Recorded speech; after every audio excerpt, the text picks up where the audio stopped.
Hello. Hi. Things are happening. Screens and pixels and stars, moons and such.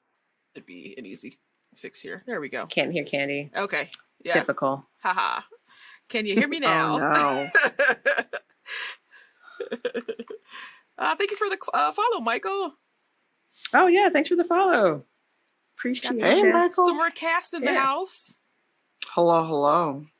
All right. Am I now. louder than everybody? Because that's what usually happens. So if our balance is good, we'll go ahead and get started.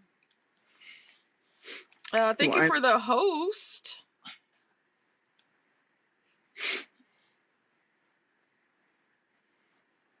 Oh, wow. Okay. Yeah. So we're good? What? No, I was just looking at chat and looking at all the love and support coming in. Yeah. That was great. Yeah, we've got a bunch of the Amazons in the house. We've got looks like cast member from Into the Motherlands in the house. Oof. How are y'all's days going? Delay on you, Candy, and you're very left heavy. All right. Oh, did you mix down your mono? Your mono. Yeah, let me check. I was like, left heavy is new for me to see in terms of audio. I was like, what? Yeah, it was new for us too. And apparently if you don't click the button to down mix your to mono, it'll only play out of one side. Yeah. Huh. For some people. Yeah, for some people. Interesting. Yeah. So there it is. Yeah, I set up a whole new scene for this, so of course I forgot to do it on this one. Of course. All right. So that's right. Okay, so hopefully that is better.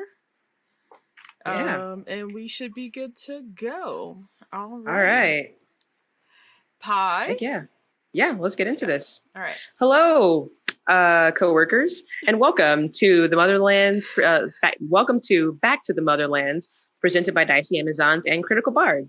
It's an after show discussing the development and the events of Into the Motherlands campaign, featuring our first guest star here, Tanya DePass, Christina Ariel, Michael Sinclair II, DJ Knight, and our lore keeper, Eugenio Vargas. Am I saying his name right? I feel like I'm saying that incorrectly. Eugenio. Yeah. Eugenio? Okay. All right. You can find all of their socials in chat using the command !MLcast. I am one of your hosts. My name is Pi, and this is... Hi, I'm Candy, y'all.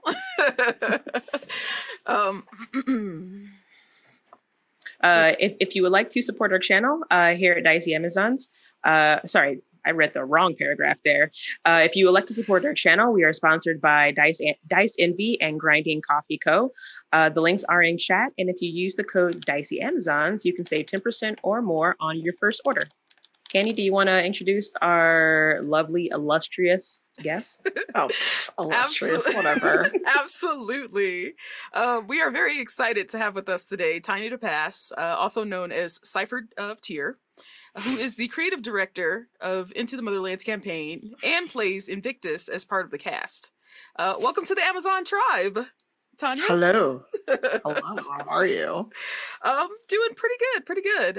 Welcome to the premiere of Back to the Motherlands. We are super duper excited to be able to do this because we have been totally fanning out over this since before the premiere of Into the Motherlands, and just super excited. It's been Black Panther levels of... Good job. It's been Black Panther levels of hype over here on our side. And I mean that without any of the normal amount of like air that goes into those statements, you know, like I would be happy to screenshot you some conversations that me and Candy have regarding Into the Motherlands and how seen we feel about the whole campaign in general. Yay. And already making pronunciation mistakes. So I said Invictus when it is Invicta. My bad. That's okay. You know what's funny? My canon hawk from Dragon Age 2 is named Invictus. So that just made me laugh. I was like, close. Nostalgia. There you go. There, kinda, you know? Right. Alrighty. So, yeah, let me pull this thing up here. All right. So, real quick, I want to go over just a very sort of general recap of what happened in episode 2. It was lit. Huh? It was lit. It was lit. It was lit. So we got an intro to Massalia, and you all ended up in an area or a building called Torch. And so you started meeting some people that were in the area. So the first person you met was Captain Rufia, Masagene android. She's kind of my favorite. Yeah. I'm just gonna say it right now. I love her speech pattern. As a person who grew up with a stutter and has it flare up like frequently when I get excited about things, like once again, I feel seen, and she's great. Absolutely. Love Rufia. But I'm interested, actually, Pi, because a lot of people were very, very excited to meet Bertrand. So we'll talk about that in a second. Yeah, we'll get to the Bertrand love in a second. I have a lot of love for him as well. So like, I got a lot of love to give. Yeah. And so we were given an introduction into each of the characters that you all play. And so we met Ikimba, who plays a Musalian biopriest. We met your character, Invicta, who plays a Hyano blade keeper. Yep. We met Sila 919, who is a Masagene biopriest. And then Ilai, who is a Misajai lightbringer. And I think I got all of those correct on the first try. You got it right. You did. Oh my goodness. All right. Awesome. So we got to meet them and kind of get a bit of a feel for each of the characters at this point in episode 2. Then the characters found out that there was some sort of sabotage. There may have been some sort of sabotage, and you were asked to check it out. And so you started making preparations for the travel. And so then we've got to Silent 919 is in the I was going to say, we can't skip over that dialogue. Yeah, actually, I want you go ahead. You want to do that part? I mean, oh my gosh. I mean, the sharpness with which Christine Ariel is able to pull off these lines is Angela Bassett level of badassery. You know, like the way that she just kept her face straight, like while she delivering these lines, and how like at first I was like, oh wow, she being mean, like actually mean to someone, like that doesn't seem in her character for these people, but still, yeah. I mean, oh my God, these lines, they were great. They were, and I'm like, it's really funny to see like all of the other cast like laughing. And then she's the only one completely straight-faced. And that just makes me laugh even more when Christina's delivering some of these lines. But yes, so her meditation was interrupted by a 9-foot-tall elephant, humanoid, named, and I hope we got everything, Master Steelsmith Bertrand, the 3rd Grand Engineer, First Class. Sure. Yeah. That seemed to be the one that was floating around on the internets. So yes. Awesome. And I think at that point everybody promptly fell in love with Bertrand as with his amazing conversation with Silent 919. I just really enjoyed the range of emotions that you felt with Bertrand. Like he was either like really excited about something and like a little giddy at some points, or he was like just your levels of sadness. Yeah, same. You know, that's 2020 in a nutshell for my emotional. Yeah, I saw your face, Tanya. Oh yeah. I mean, accurate, very accurate. And so after this conversation, we end up being introduced to the ship, the Wistful Wish, a very large ship. And Silent 919 promptly takes over as captain because Silent 919 is perfect. and has She's efficient, and that's Yeah. how you rate beauty is efficiency. And as a computer engineer, cloud engineer, like I'm here for it. Right. You know, like get it right, get it tight. Should be the new motto. And then let's see. And so after that, the crew is able to kind of find the different areas where they belong on the ship. And then we have some heart-to-heart conversations. My favorite was between Ikemba and Evicta. And that conversation was very. We're gonna actually have you talk about that one later because I want to. Okay. I want to pick your brain on that conversation, so I won't go into it right now. And then we also hear a conversation between Silent 919 and Ailai. Also finding out that Silent 919 has overheard the conversation between your character and Ikemba, which I think had a whole lot of people with their mouth open at that point. Literally. Because I know mine was. Yeah, I almost choked. I mean, but she was eavesdropping though. Yeah, it was true. And so we basically rounded out the episode with the crew bonding and then drifting into a solar storm. And we were left with this cliffhanger to find out what you guys are going to do to get through this in your very first encounter in this new RPG that is in development. Yes. So I like that the encounter is not as far as we know yet, a human encounter. So you're encountering like the world or the universe and how like, you know, your ship has to get through like this dangerous territory. And it's not just, okay, go shoot the people and be like, you know, the Black Han Solo, you know, because that's not what you're trying to do. You know what I'm saying? Like, yeah. And you know, that ties to a lot of development stuff where it's like, you know, we've all played RPGs and we've all seen the murder tourism where it's like, I go in a cave or I go in a building or whatever, and I see something and it's always like, you can go murder the thing. And I'm like, but I just got here. They weren't bothering me. I just want to go, like, I want to pass through the building. I was minding my business. They're minding their business. Why is the first option always murder, though? Because we're Americans? I don't know. Well, that's built. I mean, I think for a lot of people, especially if they're used to D&D, or they're used to other RPG systems where by default an option is always, I'm going to go attack everything. And some people like playing their games that way. Mm-hmm. But all of us, I think, know that and feel that a narrative-driven game is much stronger.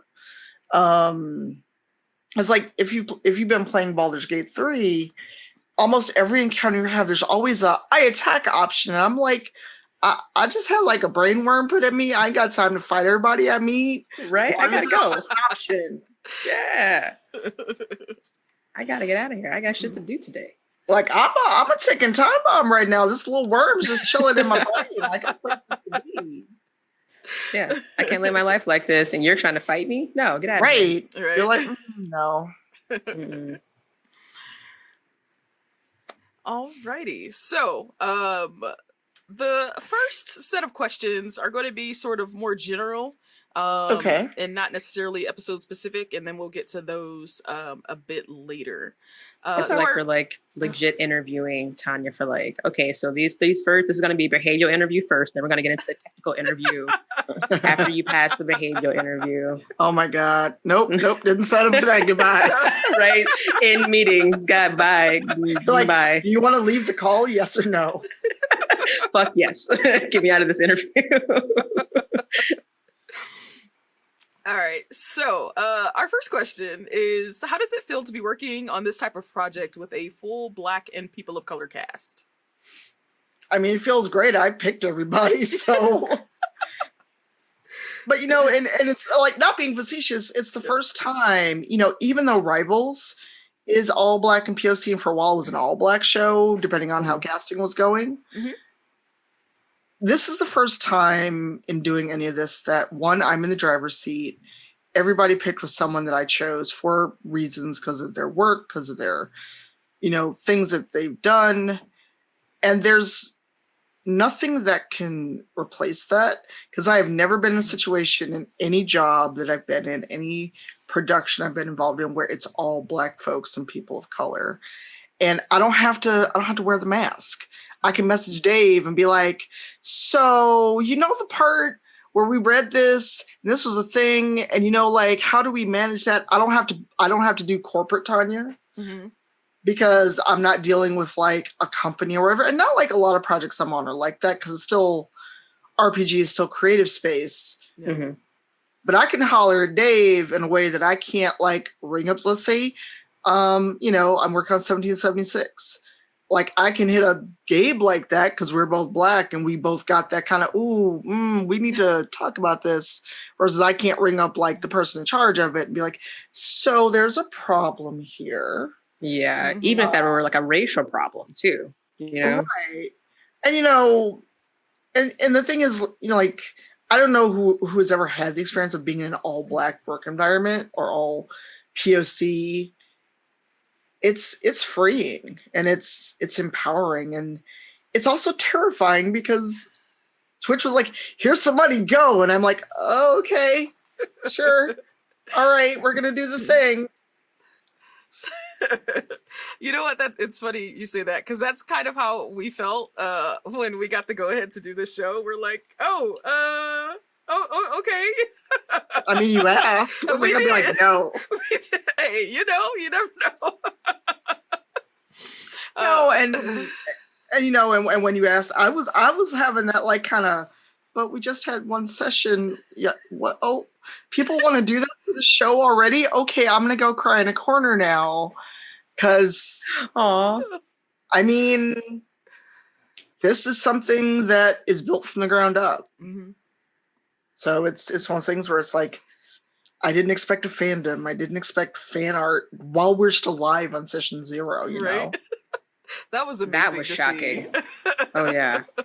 Yeah. Everyone was going pen to a paper. Like, I gotta draw this out. I see it in my head. And I think a lot of that has to do with the way that Eugenio just like uses his words to just paint this word picture. Mm-hmm. I know that I use that phrase a lot of the time on Dicey Amazons, but I mean it this time. Okay. He paints a word picture and I'm freaking here for it. Because I feel like it's like the opening of like watching like a good show on sci-fi that has like a mostly POC cast. There are a couple of shows like that, and like that's what I feel like I'm watching, and I think that, there's a lot to play in there. Yeah, and it's interesting because normally when I play with Eugenio, I'm the DM. And so being on the other side of that chair and just like I've watched Eugenio play, but it's different when you're watching your friend on a show and you know that they're great, but it's different when you're experiencing it. Yeah. Yeah. Did you sorry to take us in another tangent here, but did you ever hear Eugenio DM like any of his ideas for Into the Motherlands before this, or was it all like y'all just gave him the descriptive stuff and then it was a surprise to everyone come premiere? Nope, we just all worked together. Like everybody who's on the cast were like, here's our character ideas, here's what we're thinking, and he's been involved in every step of, here's the world description, here's kind of like, for the Monsagene, here's their kind of core conceit, and run with it. Mm-hmm. So, because we haven't had time to like have a dress rehearsal. It's like, okay, October 4th, go. So. Awesome. Okay, and we may have kind of touched on this in the last answer, I guess, but why is this project important right now? For a couple of reasons. One, because it's showing that Twitch is investing in projects that are not just more like esports and bro-y shit. Mm-hmm. And esports has their place, and all the like, I'm going to do the Mountain Dew and Twitch Rivals and all that shit has its place. Mm-hmm. But there's a difference in doing something like that, they're going to get their thousands of people viewing or whatever, versus here, we're giving you creative control and some funding to go do a thing. And for a lot of people, that are art, I mean, we all do RPG stuff. but it's not something that is ours. It's playing in someone else's sandbox. Mm-hmm. And the chance to one, create a world that is ours, that everybody gets to buy in on it. And also, so people have something, and it's going to be hard because I know no matter how I say it, someone's going to get mad about it, but I frankly don't care. Oh, that's fine. They can stay mad. I mean, they can be mad. I don't care. But I'm just like, you know how you just have that moment of like, whatever you say is going to be a thing, but you're going to say it anyway? Yeah. For a lot of us, we get to watch a lot of shows. There are a lot of shows with our friends on them, and that's the place where we see the most color. And the places where we get to see most people color, Black folks, etc. And to have this much hype and excitement for a show that's only a few weeks old and for a game that's still being developed as we do this in tandem with the show, it's super important because people can kind of see that, and they can also see that they can do it. Because, like I've done RPG development, I've done all this stuff, but I want people to look at this and go, I too can make a thing that no one should be able to tell me I don't belong. Because, like all of us have had that, what are you doing here? Black folks don't play D&D. Black women and non-men don't play D&D or whatever. We've had those uncomfortable experiences, or we're made to feel unwelcome at conventions, at game stores, whatever. Christina has a story she told on Twitter, and people were so adamant to defend this random unknown white dude that gate kept her, versus going, that's terrible, no one should make you feel that way. And it's like, I don't want to sound like, this is so super important, we're going to change RPGs. But the way people reacted, there's a shift, and people are like, oh my God, I get to see someone like me from the ground up. Not just, this show's been on already and finally it's got an audience and now it's finally getting attention, And that makes me think of like when I started kind of getting into like role-playing games. I was in college, and I'm from Detroit, and so all of the game stores were in the suburbs. And my first time walking into one of these game stores to go buy some dice and some books, I literally was looked at like I was an alien. And I'm just like, ooh, okay, let me get what I need and get out of here very quickly. And then I never went back, That's so sad to hear. Yeah. And I was lucky enough that one of the guys on campus was one of the people that was the person that was showing us how to play and everything. So once I got my stuff, I mean, I was still able to play with them. But yeah, I never went back to that store. Yeah. That's super unfortunate. I had the opposite experience getting into role-playing games. But I lived with one of those kind of white dudes, So like he was my roommate. No, he had his. We've had our talks. I won't get into all that right now. We don't have the time for it. But he's the white guy that I'm willing to work on. Like hey, you're gonna get it right, and you're gonna get it right because I'm gonna show you how to get it right. But yeah, he took me to my first game store, and then luckily the guy running the DMs was a white guy, obviously, but his wife was Black, and so like I had more of a welcoming experience into that whole environment. Yeah, but still, like I've walked into stores though, any store, and like have people just look at you like you're lost and that you're about to steal something or start a scene or like do something for the gram, or some stupid bullshit like that. And it's like, no, I want to appreciate this art, this hobby, this thing. Let me do that. And that's why we started the Dicey Amazons, because we didn't see that representation when we started, and so we're like, well, let's do it ourselves, and hopefully we can inspire other people to do the same. Yeah, that's kind of the same for the Into the Motherlands, and it's actually inspired me to go even further in my development. Like I kind of started developing some stuff, and then I'm like, can I really do this? And seeing Into the Motherlands happening is just like igniting that for me, and I'm like super excited to to develop some more things. Quick, what are you developing, Candy? None of your business. Damn it, I almost had you. Nope. Aw, You I almost thought. had it there. Damn it. wow. All right. I tried. Wow. I have to try. I mean, it's stuff you're gonna play in, so I can't spill all the beans. Not yet, anyway. Yeah, not yet. You gotta experience it. I gotta roll the 1 first. Yeah, well, that's you. Yeah. Yeah. All right. So, so you mentioned it that that this campaign is very unique because the RPG is still in development. Were you at all worried that this would kind of turn people off from the show because it was still in development and not really something that they had seen before? My concern more was like the people who would come in and either backseat something in development, which they've done already. Yeah. And it's like they can just kick rocks. It was more of people coming in with their own theories or own whatever and trying to pigeonhole it into something that they understood so they could figure it out. Mm-hmm. But it's a unique thing. Because the things that we're doing are going to be canon in the setting book.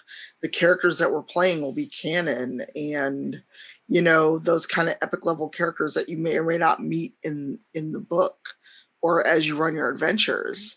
I wasn't too worried about it. My biggest concern was being stream ready, and once I saw kind of like where it was going, how people were responding, is also now trying to kind of manage those expectations.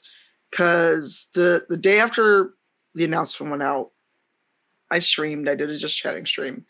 And people were asking like all sorts of way out of scope questions. Like, so, like, what about minis? And what about all this? I was like, we haven't premiered. And then, of course, there was a stupid ass question of, well, I'm white, can I play it? And I'm like, what? So I've seen that question before. So I mean, so in the draft quick start guide we're working on, I actually have a section on playing outside your culture, except I've been asked this question already, like, and it was just like a weird question because it was also from someone I thought would know better. And it's no one white ever sits there and questions playing like an orc or a tiefling or an elf or anything like that. And none of those things exist. None of what we're playing exists because Mansa Musa's descendants all are more likely actually not still walking around on some planet. Who knows? They never got to the Americas. They could be. We don't know. But we're giving you a whole new world to play in, literally. And your first question is, I'm white, can I play it? That shows a lack of originality on your way of thinking, but also you are pigeonholing something made by Black and POC creators as something that's not for you. When all of us have had to sit here and play games where no one like us was involved in making them, writing them, anything like that, or editing them. But yet we don't get to ask the question of, well, I'm Black or I'm brown or I'm queer. Can I still play this? Because none of you thought about people like me as you're writing it. And I just end it with, it's sci-fi. It's not real. If you can watch Star Trek all these years and grow up arguing about Star Trek over Star Wars and Ewoks and shit, you can go play this game. And enjoy it. Right. And it's like, but people pigeonhole work by Black and brown folks all the time because they go, oh, someone Black or brown wrote this, therefore it's not for me. I surely cannot relate, but I had to go play Duke Nukem if I wanted to go play a shooter when I was a kid, you know? No, I played that game.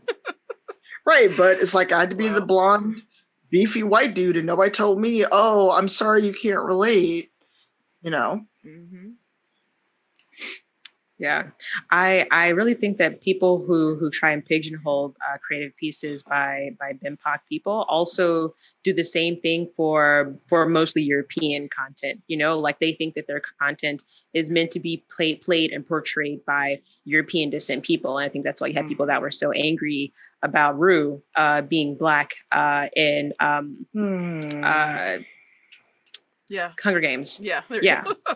Yeah. People were up in arms about that, you know, like. But did they read the book? I know the book I read.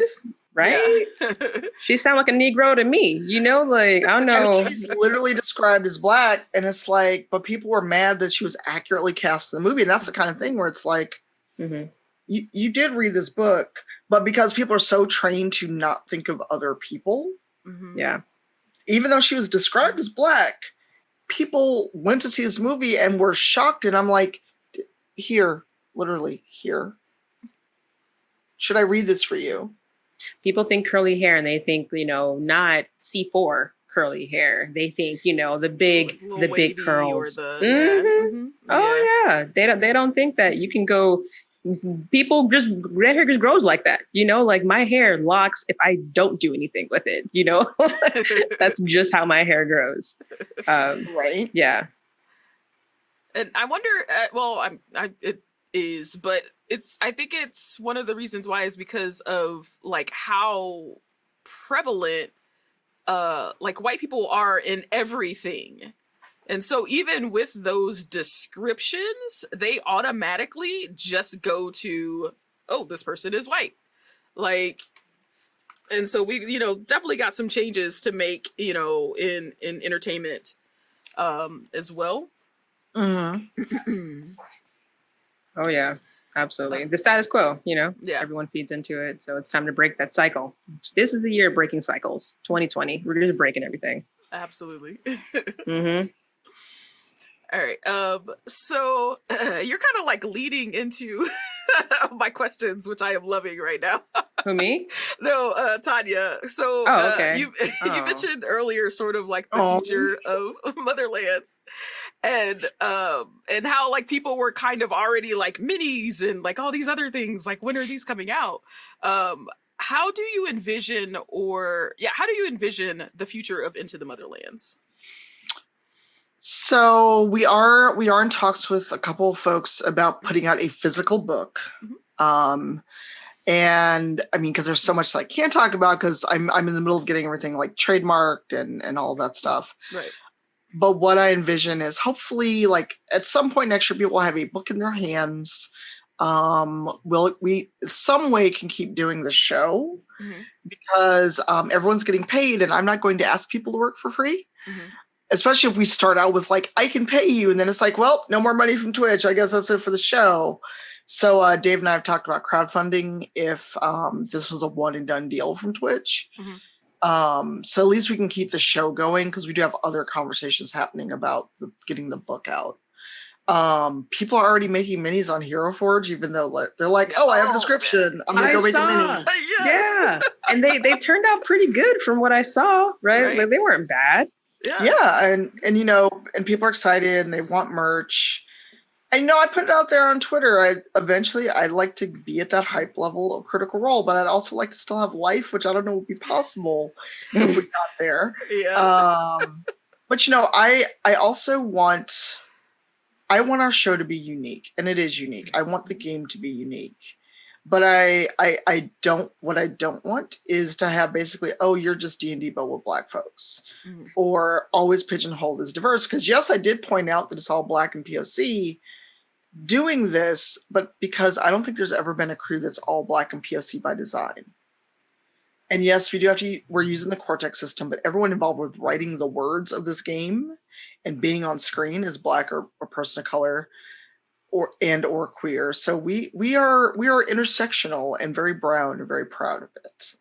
So I would love people to want to cosplay like Invicta or Ikemba. I mean, Christina's already cosplaying our character every week. So I don't know what Michael's gonna do once the art is done because Vanessa's a whole lot of latex paint. Right, a baldy wig and some latex paint. But I would love to go to be able to sit on a panel and talk about why this was important. And and it's weird because for all the stuff that I do is very public facing. I'm a very introverted person, and after a while, I'm like, I need to go not talk to anyone for like a week as much as I can. Same. Yep. But I want people to look at this, especially like younger Black and POC folks, Indigenous folks, and queer folks to go, I belong. and not feel like this isn't a thing they can do. Because I don't know about you all, but I also got I dealt with the satanic panic and all this other stuff. So I want to make a difference, but I'm not arrogant enough to think that we're going to go out and change the face of RPGs. But I'd love to see little brown kids cosplaying as these characters, or saying that they want to be like, Captain Silent 919, I mean, I don't know about anybody else, but I cannot wait to see some cosplay. I'm hoping that there, enough people have set aside time, since we're so close to Halloween already. I'm hoping that we get at least a few for Halloween. Ooh, that would be cool. That would be cool. Yeah, I think I would just like go sit in a corner and cry if I saw that. I mean, but where are people going to go? But if people like actually did that, I think I would that would just break me. Yeah.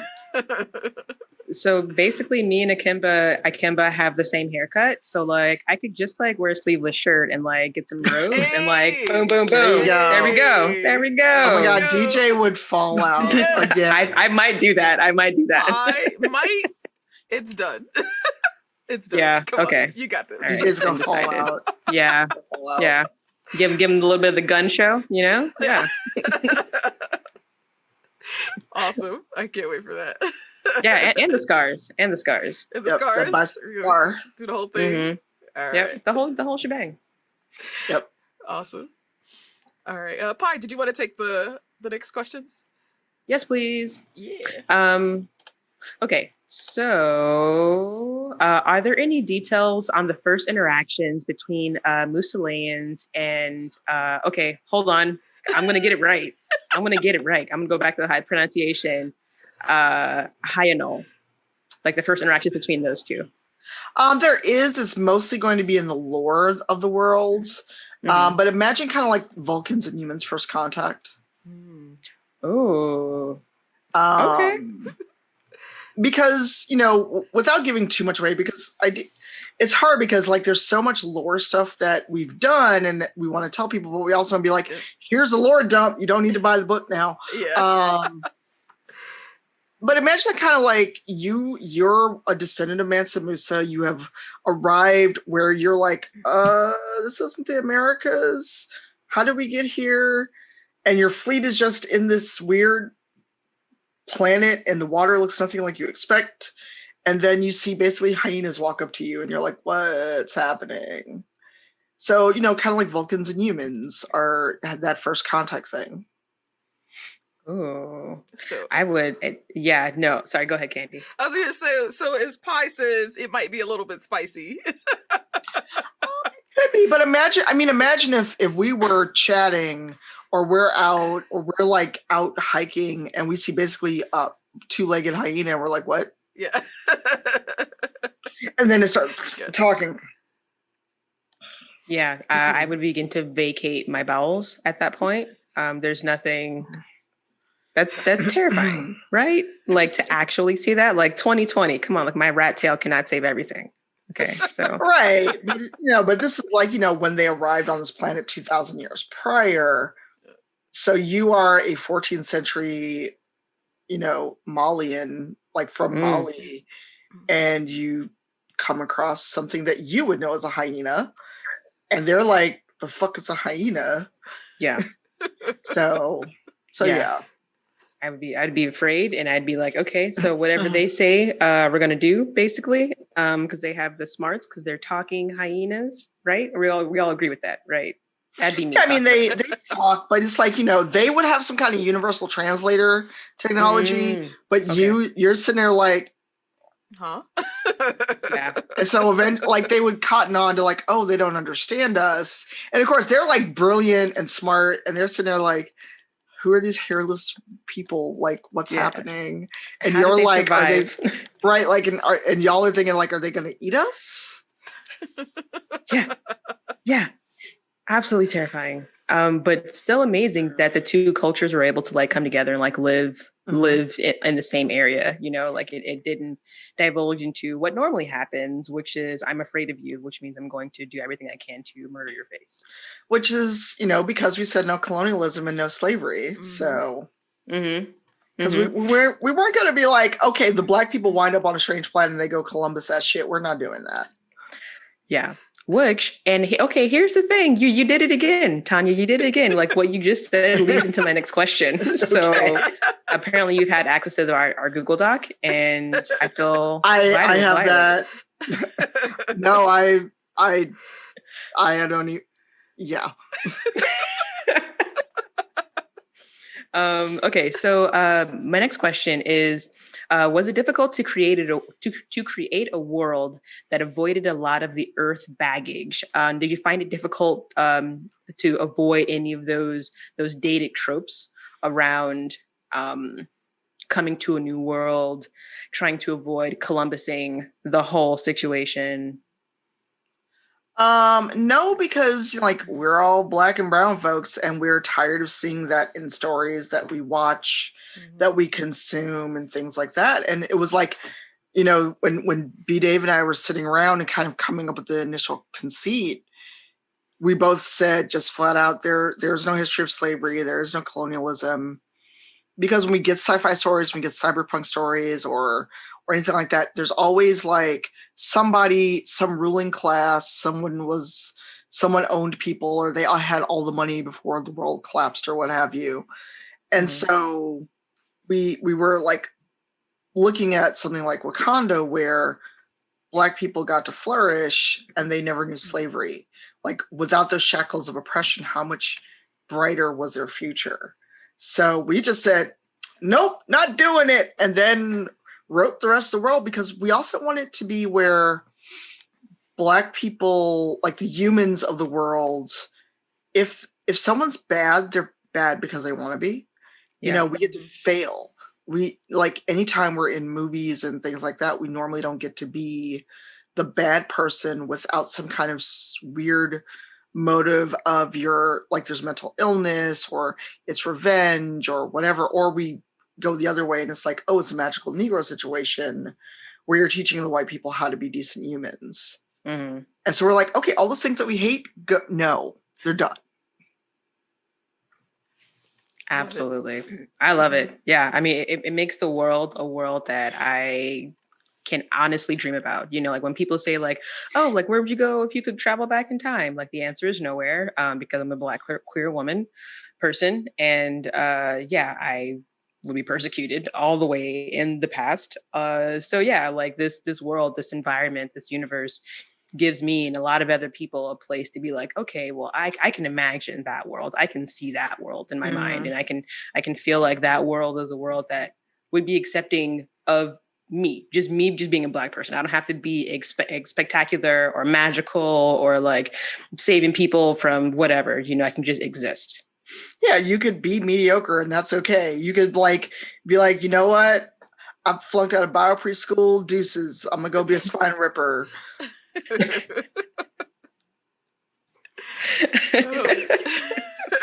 It almost happened again. The next question. It almost happened again. So do you mind if I go on with the next question, Candy? Are you going to the other questions? Yeah, the episode. Yeah, let's actually do fan art and then break, and then we'll do the other ones after. Yeah, cool. All right. Okay. Huzzah. All right, so let's head on over to fan art.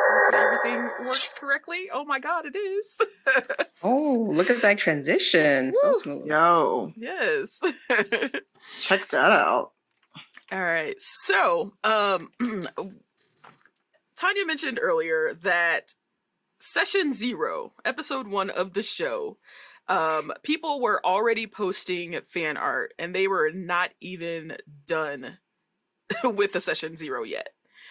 Yeah. And we've seen some amazing art already. And with the addition of this past episode, even more amazing art has come out. So we are going to feature, we're going to look at some of the art that's come out, but we're also going to look at the official art from the official artist, Pleasantly Twisted. Vanessa, remind me of her last name. She does not use her last name publicly, so Pleasantly Twisted or Vanessa. Perfect. All right. And so this is the official art for Invicta. the Hyanol Blade Keeper. And it is amazing. I super duper love this art here. It's the eyeshadow that The I'm eyeshadow really after. Yeah. yeah. I'm It like, pops. damn. It pops. I'm like, damn, and now I gotta go get some orange eyeshadow. Damn. Yes. You do. Now you do. Now you know what new palette to look for, I guess. I don't know anything about makeup, so I'm not gonna divulge. See, I'm not even that brown though, so that's just gonna look bad on me, like actual orange. Ooh. I'm a little too yellow for that to cosplay my own character. Was that by design? Was that by design so that like people couldn't ask you? You always have like that defense. No, but like the orange just pops really well against her skin, and it's more like because otherwise I think you would like lose the eyes if there was not that bit of orange that was there. Mm-hmm. I mean, it's and she's got fur, so it's more like that. It's just her fur on her face. Yeah. But yeah, it was fun watching Vanessa do all the art and see the character come to life. Yeah, I actually was able to check out some of the streams, and I saw this one being colored in, and I'm like, oh, that's already looking great. So I was super excited. Yeah. So although it was interesting, and it was something that came up that a friend, a mutual who I adore, like Vanessa shared the line work, not even the final product, and they were super excited 'cause I thought I was playing a furry, and I was like, oh no. No, but it was just like, you know what? I'm gonna let it go. Yeah. I'm gonna let that go. Cause it was just like, it's because I also don't want anyone to be like, oh, well, you just hate furries. And it's like, no. That's just not what my character is. Well, not what my character is. And also I don't want to, we do not kink shame in this house. Mm-hmm. Yeah. It's just that's not my thing. But also just because you see an anthropomorphic animal does not automatically jump to furry. Right. Yeah. Okay. There are more than one options when you see something. Yeah. And like, it's not like I couldn't ask friends and be like, so how do I deal with this? And they're like, just let it go. Just some people see anything, just go furry. Yeah. So. All right. And then the next one is also Invicta. And this one was done by Odd Socks Tango. I just love the face on this. I do too. Like, yeah. That little smirk. Yeah, little fang. Little fang. Mm-hmm. Yeah. I love it. It's super cute. Yeah. I like you. Yeah, that conversation between Invicta and Akimba. Yeah. Yeah. Which we will talk about in a little bit. All right. And then the next one is the official art for Sila 919. I also saw this one getting colored on Pleasantly Twisted stream. This was the first one done, correct? Yes. Yes, it was. Yeah, I caught some of this one in the beginning stages. So a lot of these pieces, the in rendering, I didn't see until Vanessa sent over the images today for us to use for the show. Nice. Yeah. Real good. Yeah, and this one, like when I saw it, because when I saw it, when I first saw it, it wasn't not colored at all. And so I was looking at her braids and I'm like, there's something different in there. And so to find out, because this is before, I believe, session 0, and to find out that the braids are like, what do you mechanical? Biomechanical. Biomechanical. Biomechanical was very interesting to see. So I love the concept behind Silent 919.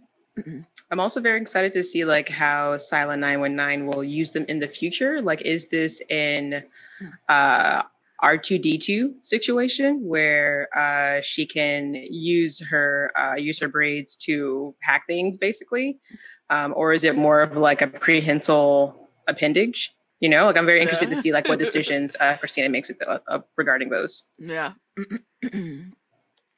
And then we have another one. This one was by Carolyn K. Harper. Amazing work done with Christina Ariel.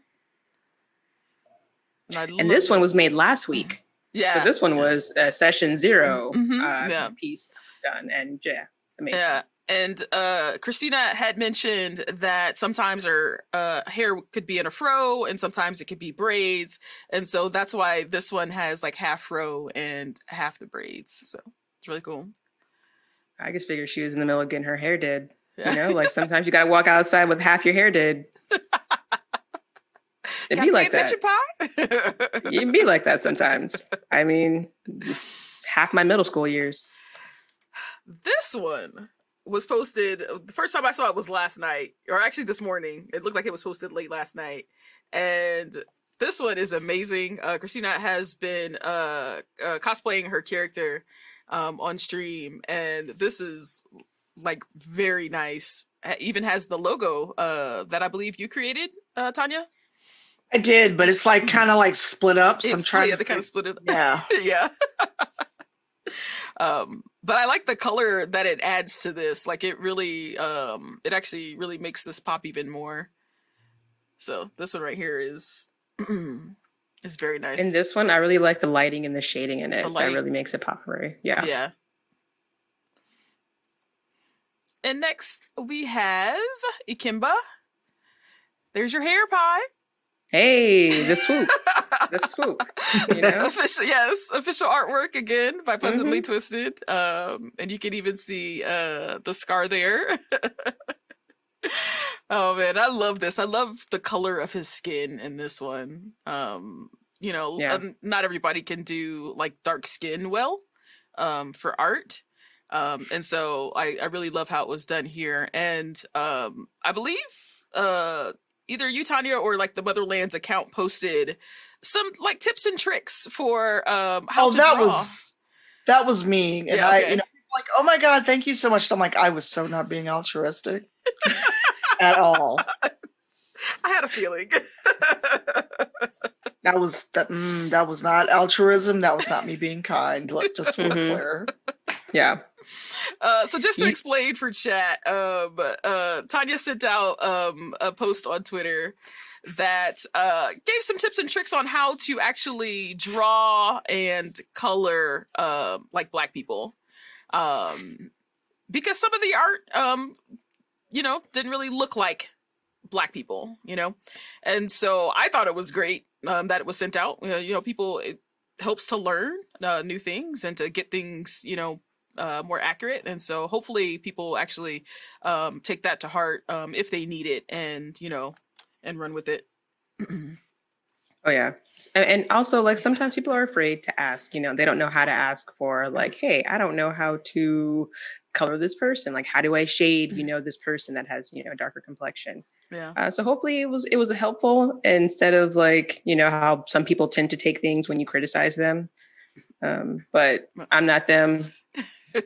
That wasn't towards me. I'm not coloring nobody. So. Yeah.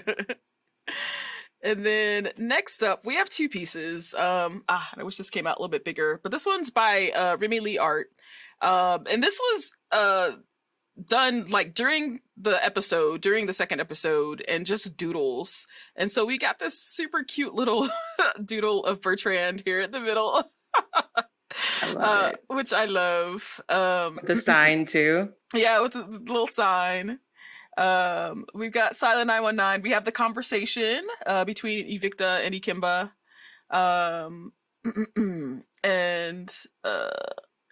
And also Silent 919 here. Just some pictures, like landscape pictures and like just all the colors and everything on this is amazing.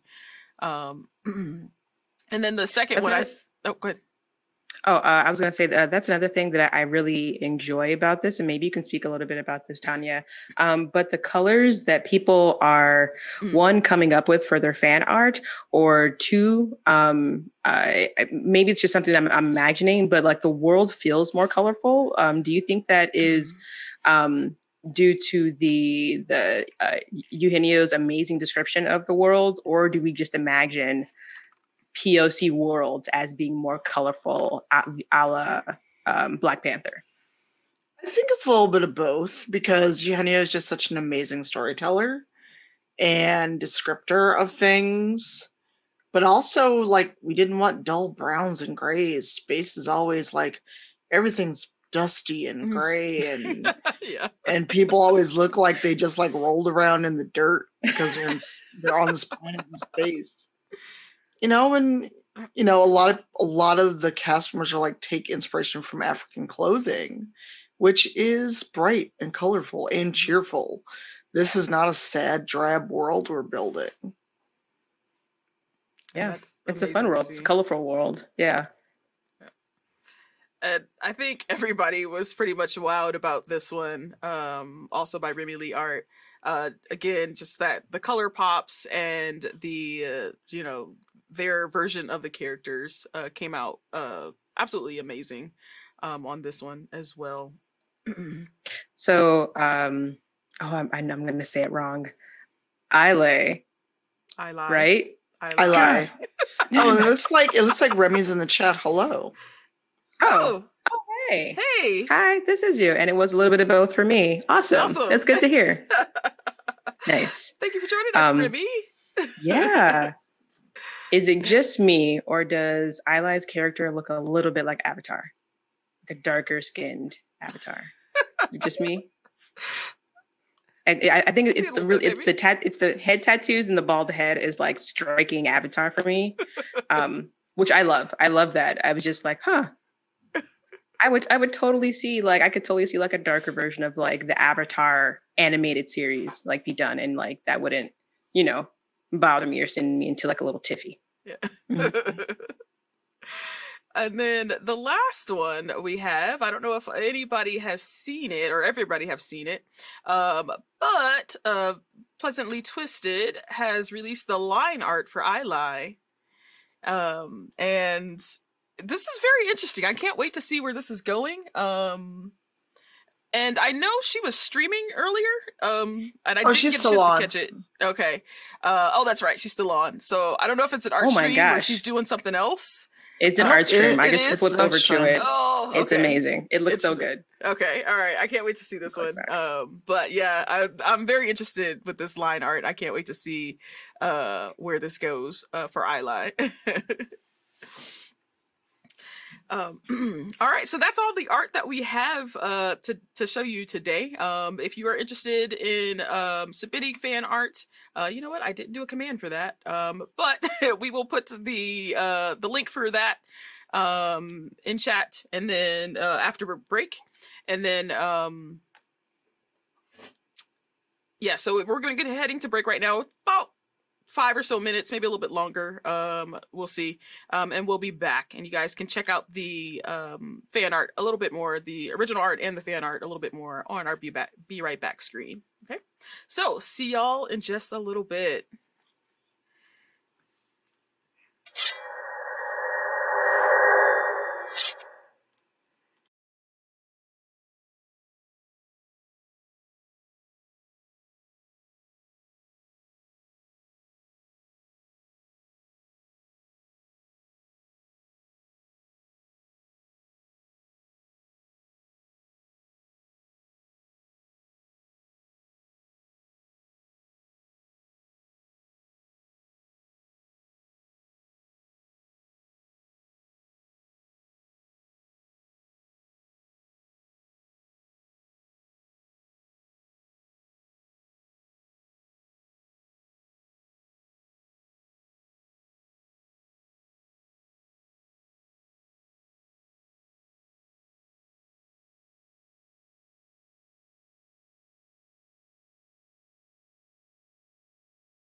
Alrighty, we are back from our break, and y'all have been hyping us up in chat, and we love it. I did just put the command for the form in chat, and so if you would like to submit questions or fan art for any episode coming up, please do that at that form there in chat. And then today we'll take like a question or two. So if you whisper the Fung Fu Pai, we'll see if we can get those in as well. Alrighty, so now getting into some of the more specific questions, Tanya. Okay. So who is Invicta? Oh, see, you're trying to get all the meat out of me. I see how it is. There is one reason why we brought you on this show. Right. No, I'm joking. Spill it. Spill it all. No, I mean, like I said during the first session, she's a hyena lay, but she's also someone who wants to make her own path in life. Mm-hmm. She's not like it's not like, oh, she wants to go out and like be a thug and go fight people, but she like sitting in a library or sitting in a lab has never held her interest. Unlike me in real life, where you could leave me in a library and so you had to remember to come get me before they close. But like she wants, and she doesn't want to just go out in the street and fight. She wants to defend the people she cares about. Mm-hmm. So a lot of this has been about like, learning to defend herself, learning to defend other people. And, a lot of people just look at her and they dismiss her as like, oh, you just want to be out in the street brawling. She's like, no, not just out in the street brawling. I got a reason for all the things that I do. And so yet again, kind of leading into the next question. So for the viewers who may have missed the session 0, what made you choose a Hyano Blade Keeper? And why is Invicta different from other Hyanols? So Hyanols are the super smart ones. They're like the scholars, the lore keepers, the librarians, the scientists. Because with the Hyanol, I wanted to intentionally invert tropes that people often put on like animals or non-human characters in most RPG settings. To pick on orcs, as we all should. Mm-hmm. Like how orcs are always like savages. And yes, I know savage is a terrible word, but that's the best way to frame it in terms of how people look at it in D&D. Mm-hmm. So I wanted to turn that trope on and said, like, these are super smart animals. And, they're people. But for the humans that have encountered them, they look at them and say, oh shit, it's a hyena. And all they thought was, you're a walking, talking hyena. But they're like, well, you're a walking, talking, furless animal. Where did you come from? And so I like the idea of them being the super smart, intelligent ones on the planet. Mm-hmm. They came up with the technology. They're the first ones to figure out how to get off the planet, how to have interplanetary travel and stuff like that. And the reason I want to take that another layer further with Invicta is like, okay, I know that I'm smart. I don't need to prove that I'm smart to anyone, but I want to prove that I can do this. I can be a blade keeper. So to go a little deeper, I hope I'm not trying to get into spoiler territory, but are the traditional Hyonale damn it. I'm gonna get it right, y'all. I'm gonna get it right, I swear. It's okay.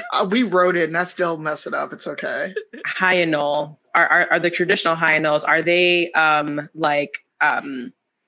want to say uppity, but I feel like uppity might not be the right word I'm looking for, but are they like okay. No, I mean, like, maybe. No, they're like, they know that like traditionally a lot of their roles have been tied to knowledge, but it's not just, oh, they only just sit in a lab. Like there's some Hyonal that are in like, that also go fight, but they do it more like they're helping to launch like interstellar travel, stuff like that. They're not all just like in labs and in libraries. But they're not uppity. It's not like, oh, we're the smart ones and we're better than you. No, because within every culture, you're always going to get the smug asshole, but that's not a cultural trait. Yeah. Cool. Okay. So what kind of growth would you like to see for Invicta during this run? To be a little more open, a little more trusting, because right now she totally does not trust Scylla. And she's not sure about Bertrand only because she's like, I've never met your kind before. And you also startled me when you met me.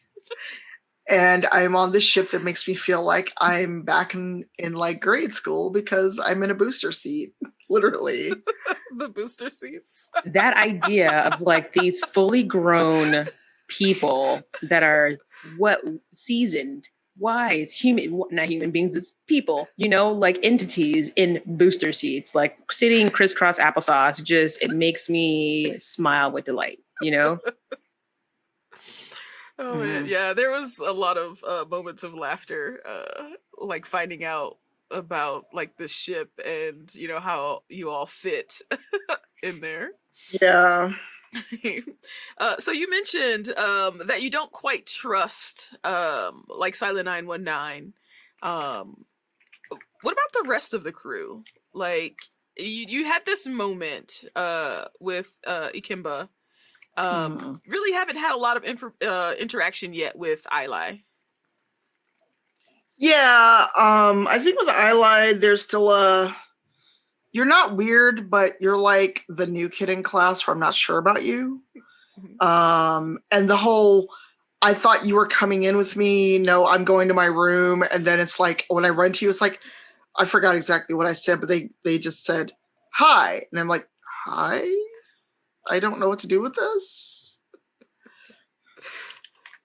So it's kind of like that when you like end up having like new coworkers and it's sort of that moment of like, I don't know you yet, so I don't know how to like be around you yet.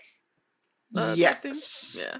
Yes. And it's like, maybe once we get a chance to talk, we'll figure this out. And you're probably cool, but I just don't know you yet. Yeah. Like we've interacted with each other, but this is the first time where we're kind of just like, well, we're on the ship now and we're in a solar flare. Well, hopefully we won't all die together. And if we don't, we've bonded. Yeah, like if this adventure doesn't kill us, we'll all be best friends. Yeah.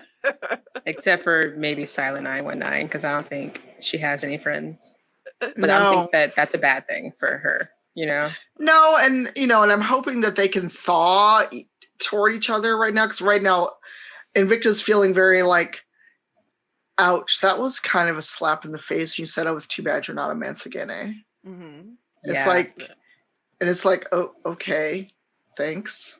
That was just one of those sharp lines that I was like, oof, like, are they gonna fight? I mean, I felt that in my spirit. Right. Oof, you just insulted me and everyone that I know. Right? Like, oh, I'm sorry, I'm not an android. Like, okay. Yeah. It made me think of like Data in the early episodes of Next Generation, where he was still very struggling to be, like, he wanted nothing more than to be human, but he didn't know how to get there. Yeah. But I don't think Scylla wants to be any kind of Musalian. She just is fine being a Mansagene. Yeah. Like, or whatever her life was before she became mostly android. We don't know yet. So I'm like, I just want to go, who hurt you? Do you need like a new USB port? Are you okay? Right. Oh my God. In chat, you said you're going to downgrade her to a USB 1, and I almost fell out of my chair. I was like, not the USB 1. That's so slow. Slow. What was it before USB 1? Floppy drives. I don't know, like, probably like a crossover cable or something like that, like real. Oh wow, you're gonna get an IDE cable. That's what you're getting. Yeah. You get a 3-foot IDE cable, and you better be happy about it. Right. Wow, CD-ROM. Yeah, CD-ROM. That only holds like 500 megs of data. You get one file, Silent 919. You better fit everything in it. You better compress that like no one's compressed anything before. Right. .gz, .tarball, everything, all of it. Wow. You went way back. Yeah. You went way back. Right? It's my life. I'm a computer engineer. And you actually kind of answered the next question. I was going to ask, like what kind of growth would you want to see for the entire crew during this run? I feel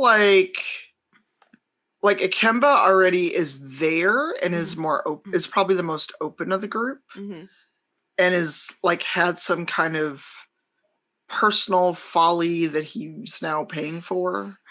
But he was very open with telling Invicta about his arm and all this other stuff. And, you know, for characters that don't know each other that well yet, I found that very interesting. Yeah, and that's actually the next question. Well, before you get into that, yeah, I had another question for that. Yeah. So, like, I hear Akemba talking, and he sounds like a tree, if that makes any sense.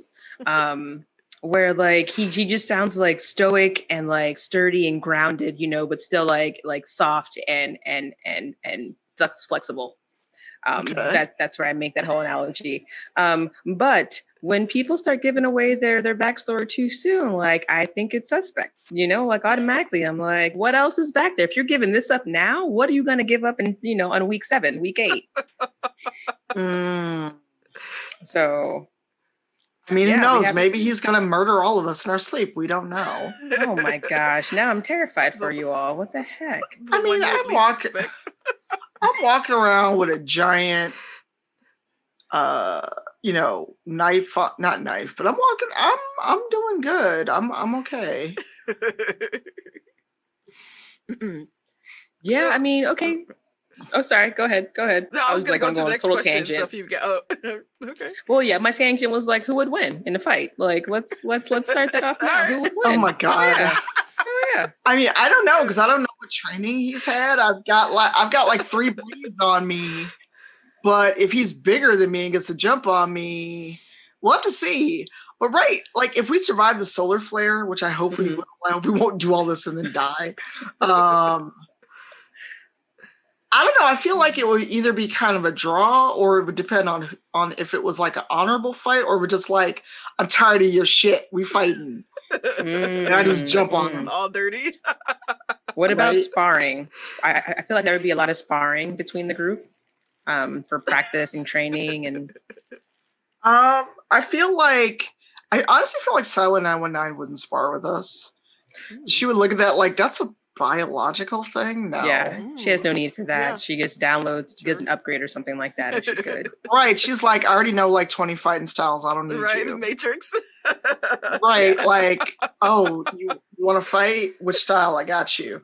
I feel honestly like probably Invicta and Akemba would spar, and that would be like kind of their bonding thing to do. Yeah. And Eli would maybe interact with sparring, but maybe not, because kind of like, why I gotta fight though? Like, why? And if Michael's still in the chat, I don't know if he wants to respond to that, but I just feel like Eli be like, why y'all fighting? Who knows? Why? He says, who knows? Wow. Why fight when I can meditate, you know? So now I need you to pick a fight with Eli. No, I wouldn't do that. Yeah. I mean, what happens. I love Eli sneaks up on me again. We don't know what could happen. Right. Oh, Eli's out here being all stealthy. Yeah, walking up on people like that. Wow. I balance you. Oh wow. Oh, balance you. I like see, the soldier boy. Right? I see how it is. I got you. Look at you, Candy, starting mess. I see no lies. Don't sit there and try to act all innocent. But I am though, Tanya. I am.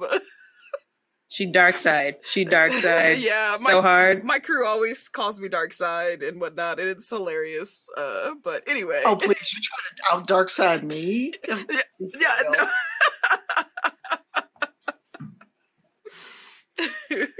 Whatever. Game recognizes game. Is what. I got you. I got you too. I got you.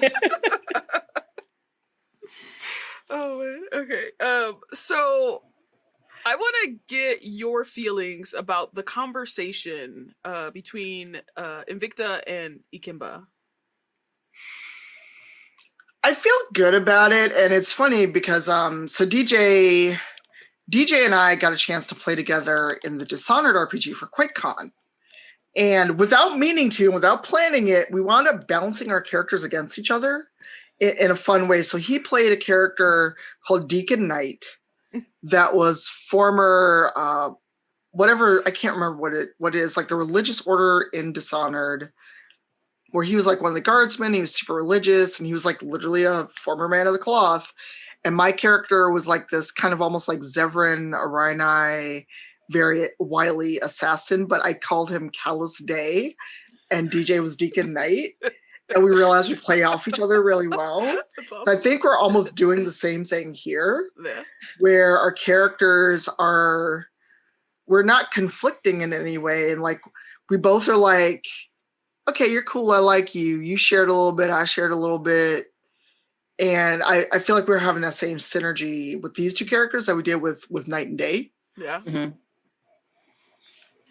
Yeah, that's kind of what it seems like. Yeah. And like, I think a lot of people, because I remember like chat at that time and just like me, just my personal feelings about it, like that conversation. And I don't know why, but it just felt powerful. Oh, like I just Yeah. I could feel like just the energy that I got from just that conversation, and like, man, I can't even describe it. Like that conversation was like the highlight of that episode for me. yeah, and I think good role playing has that power. Mm-hmm. Because people always want to act like, oh, there's not a lot of combat, there's not a lot of dice rolling.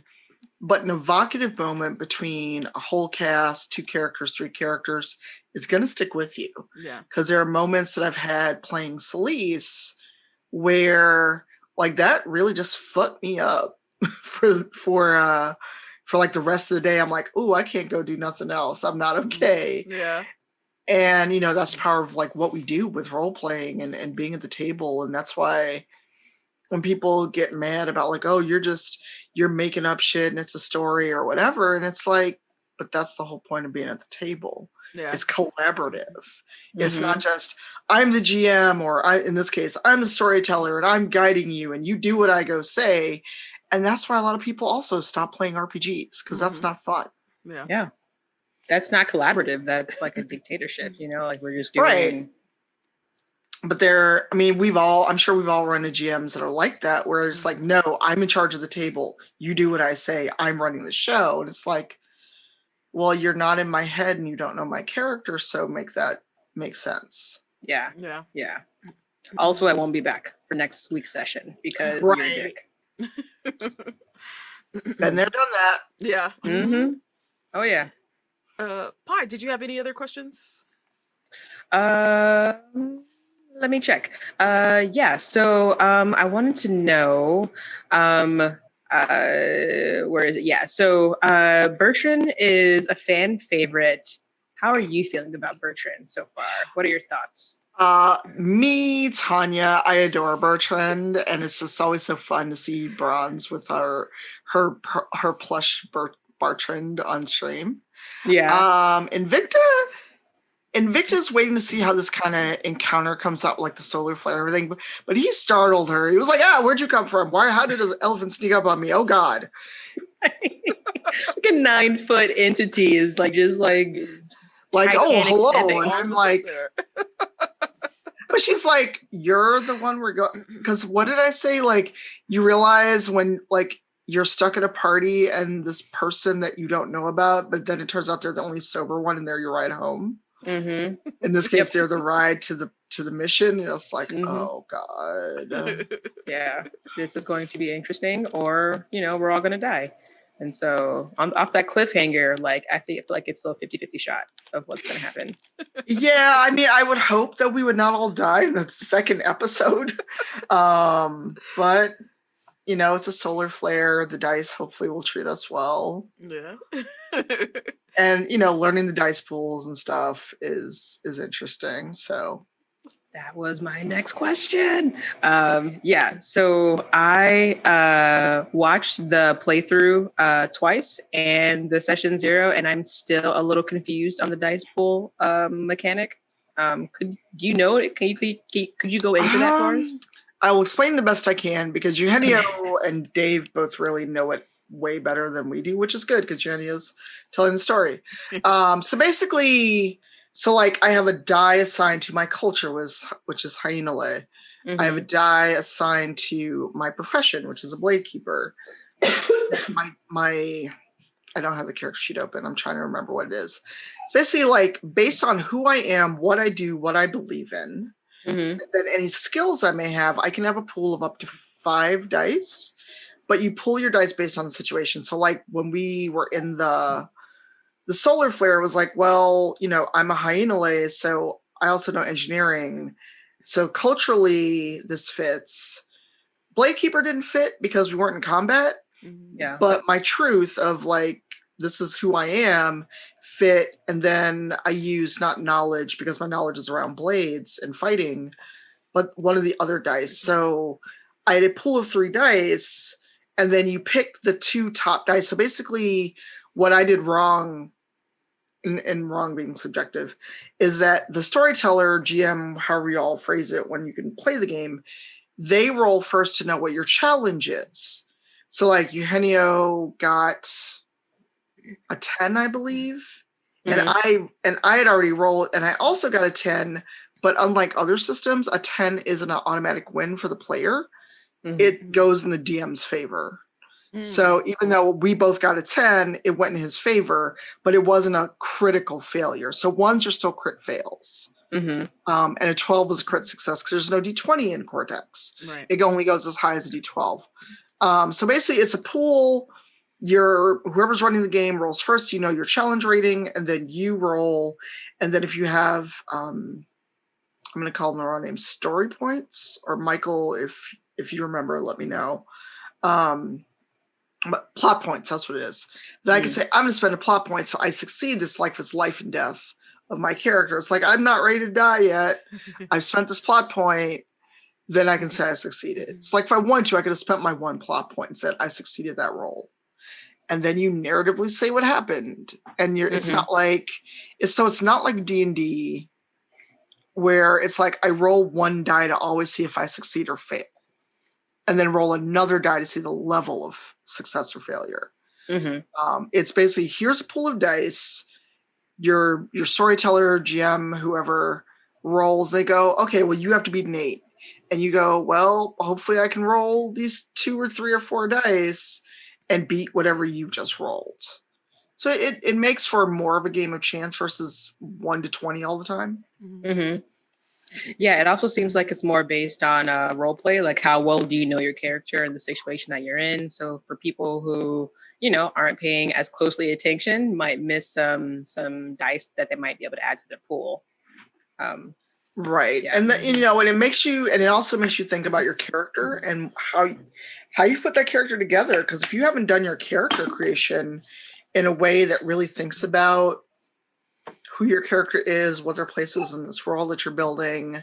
If I hadn't put any thought into Invicta, if I hadn't really thought about who she is, what she believes in, and I just went, well, I'm a Hyena, of course I'm smart, of course I can do engineering, even though I've made a point of saying, well, I'm not like other Hyena, which sounds really bad out loud, but she wanted to buck against what's expected of her. So I couldn't then turn and go, well, I put 12 in engineering. It's but you said you didn't like studying engineering, so no. Yeah. So it really makes you think about the character you're building and their place in the world, which, for a lot of us, most RPGs are you said you're a paladin, so that's all you can do. Here's your limit of things you can do as a paladin. Yeah. Oh, you're a human paladin, so you can't see in the dark, you can't do whatever. So you are not limited to, I picked a Hyena, so I can only be a book smart nerd that sits in a library. Nah, I'm a Hyena that walks around packing a blade, so I'm good. Keeping that thing on you. Right? I mean, it's a planet. There's a whole planet out there. You never know. Hey, and y'all are going to space where there's even more shenanigans out there. Yep. Ooh, I can't wait for like, I don't, if it happens, like if like you end up like in a battle with like another ship or something. I'm interested to see how that's gonna happen. Me If it too. does. Yeah. Me too. Wow. I thought about it, and now that you're saying it, I'm like, holy shit! Like now you roll to see if like your shots land from the ship. So, from what I understand, the way ship combat will work, so that the DM is not basically just rolling against themselves. Mm-hmm. The like Bartram would have a dice set, a dice pool.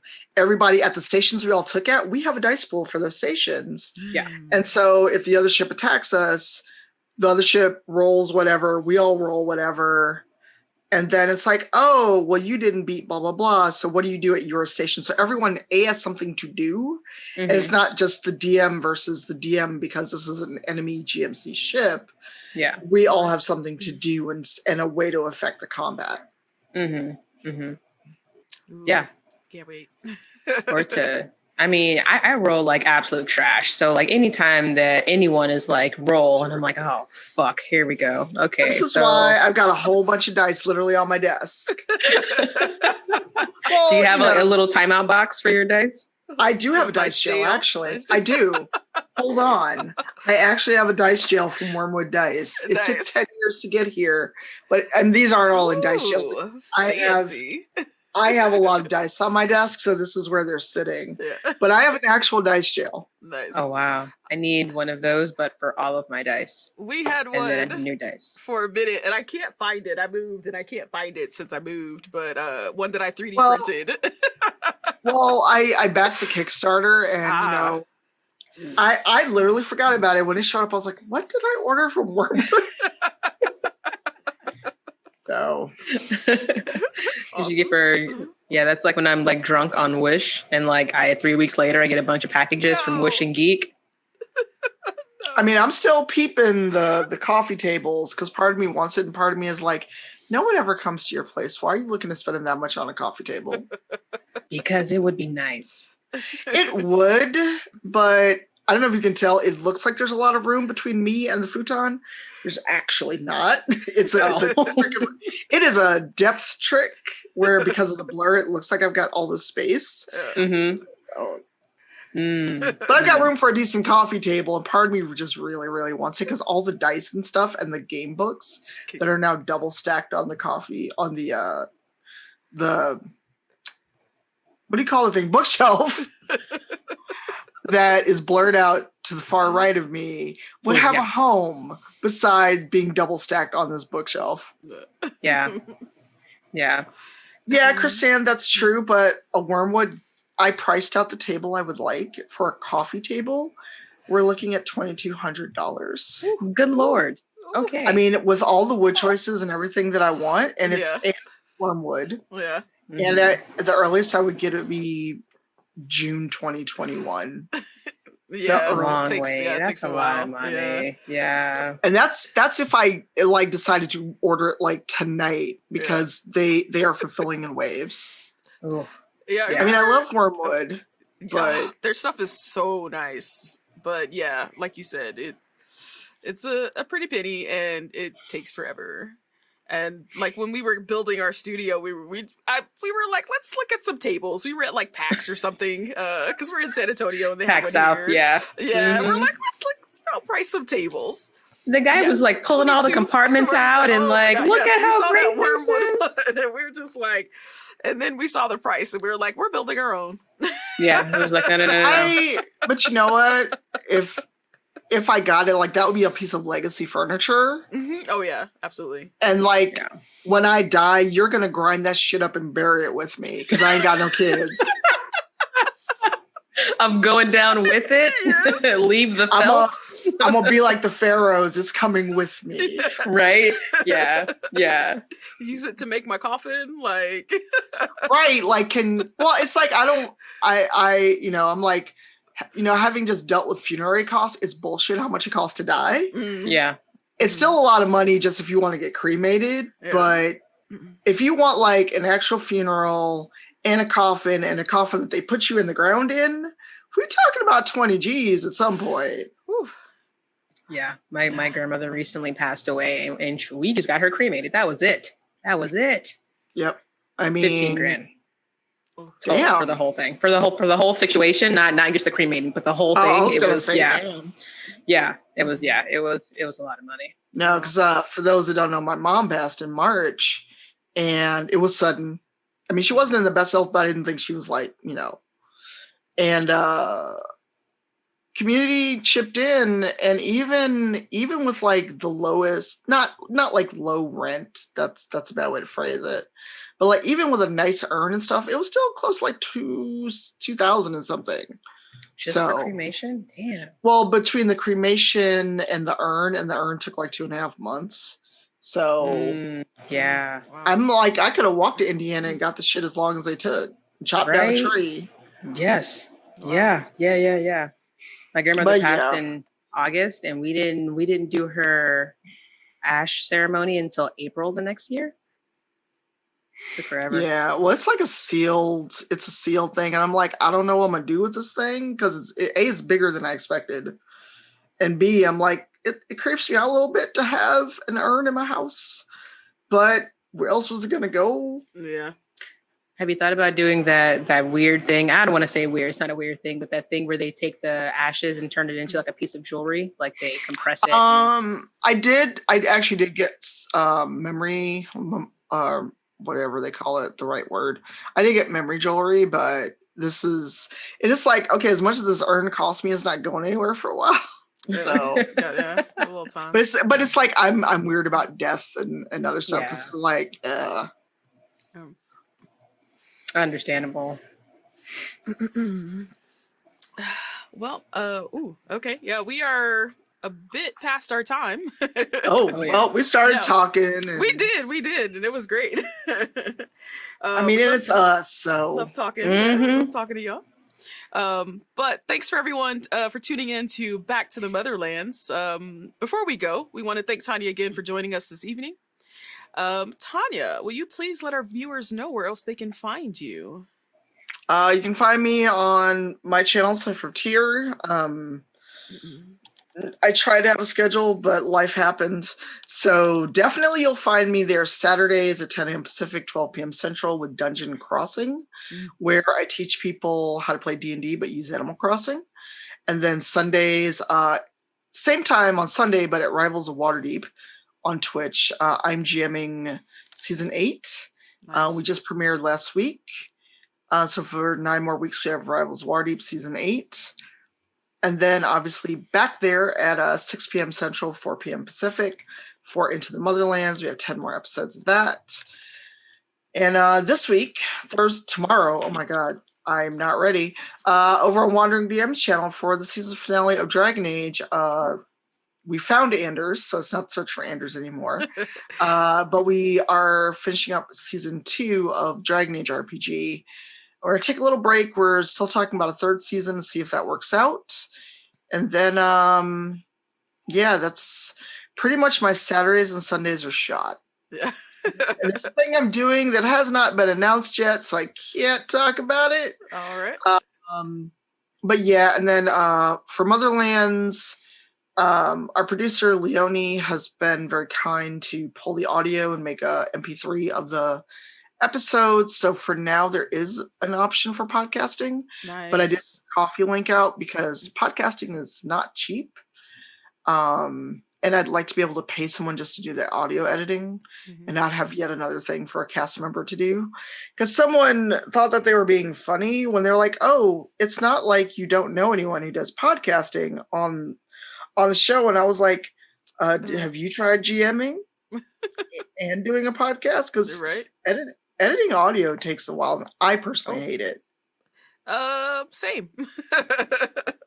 So yeah. So ideally I would love to be able to pay someone to do a nice audio, like nice cleaned up audio version of the show. But that would mean everybody would also have to like record locally and get people audio files. So we'll see. Yeah. It takes a bit. So if anybody in chat knows somebody, have them contact Tanya and then have them contact me because We need that too. Yeah, like I've got like one of my friends on Gamertag Radio. I asked him, but his rates were out of the scope of what we had left funding wise. Yeah. And he's worth it, but just like, well, I ain't got the kind of dough, man. Yeah. So that's why I put the coffee out. Like, help us get a podcast. Help. Well, people, but that falls in the scope thing that we talked about. People are like, why isn't there a podcast version? I was like, you got podcast money? Sound like you need McDonald's money for all that. All right. Well, that too. Or emotes. You're like, oh, where's the Motherlands emotes? I'm like, you got emote money? Emotes are not cheap. Not cheap at Well, all. It's not even that they're not cheap. It's that the slots. Well, we need the slots. Yeah. If you want additional emotes and not just swap out existing emotes, and it sounds weird because I know I talked about this on CB's show. The only reason I have this many slots now is because basically the blood money of June and people realizing Black folks exist on these platforms. People are like, oh, here's some gift subs. I feel guilty. And now we got to like this point that I don't know if I'll ever reach again. Right. So if people want brand new emotes without losing any emotes, we need 3,600 sub points. Ooh. Yeah. That's a lot. Yeah, that's a number. Yeah, now we have the goal. Now we can start chunking away at this goal. Yep. All right. Yeah. So you can find the rest of the cast at their socials in chat, and I just posted it.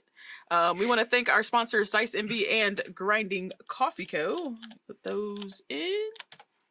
Don't forget to use promo code Dicey Amazons at the links in chat to save 10% or more on your orders.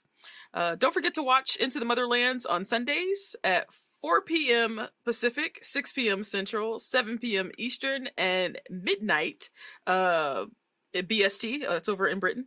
Yep. We look forward to fanning out with all of you in chat or the official Motherlands Discord, because we be hanging out in the voice chat. Voice chat is where it's at. During the show, it is. That's what a party is. And always remember that you are always welcome at our table. You'll have a great night.